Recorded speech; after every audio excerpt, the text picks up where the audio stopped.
بسم اللہ الرحمن الرحیم۔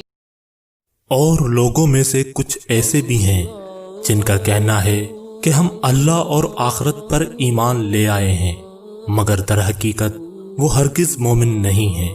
وہ لوگ اللہ اور اہل ایمان کو دھوکہ دیتے ہیں، حالانکہ وہ خود کو ہی دھوکہ دے رہے ہیں اور شعور نہیں رکھتے۔ ان کے دلوں میں مرض ہے اور اللہ نے ان کے اس مرض کو بڑھنے دیا ہے، اور ان کے لیے دردناک عذاب ہے، کیونکہ وہ جھوٹ بولتے ہیں۔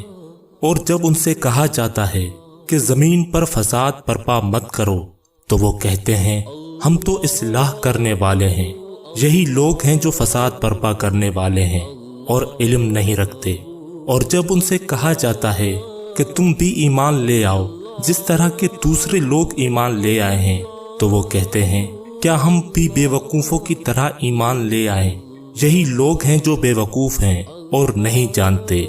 اور جب یہ لوگ اہل ایمان سے ملتے ہیں تو ان سے کہتے ہیں کہ ہم بھی ایمان لے آئے ہیں، مگر جب خلوت میں اپنے شیاطین کے ساتھ ملتے ہیں تو ان سے کہتے ہیں کہ ہم تو تمہارے ساتھ ہیں، ہم تو محض اہل ایمان کو بے وقوف بنا رہے ہیں اور ان کا مذاق اڑا رہے ہیں۔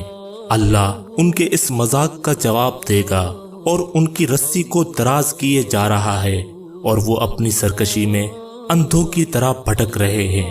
یہی وہ لوگ ہیں جنہوں نے ہدایت کے بدلے گمراہی خرید لی ہے، اور ان کی اس تجارت نے انہیں کوئی فائدہ نہیں دیا، اور نہ ہی یہ لوگ ہدایتی یافتہ ہیں۔ ان لوگوں کی مثال اس شخص کی ہے جس نے آگ روشن کی، اور جب ہر طرف روشنی پھیل گئی تو اللہ نے ان کے نور کو سلب کر لیا اور ان کو اندھیروں میں چھوڑ دیا، اور انہیں کچھ سجائی نہیں دیتا۔ یہ سب بہرے، گونگے اور اندھے ہیں، اور وہ اب پلٹ کر نہیں آنے والے۔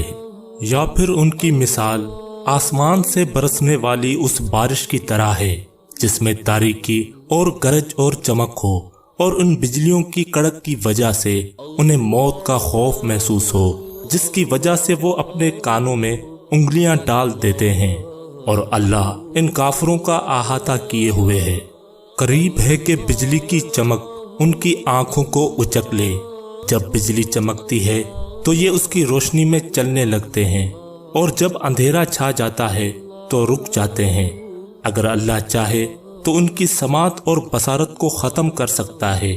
بے شک اللہ ہر چیز پر قدرت رکھنے والا ہے۔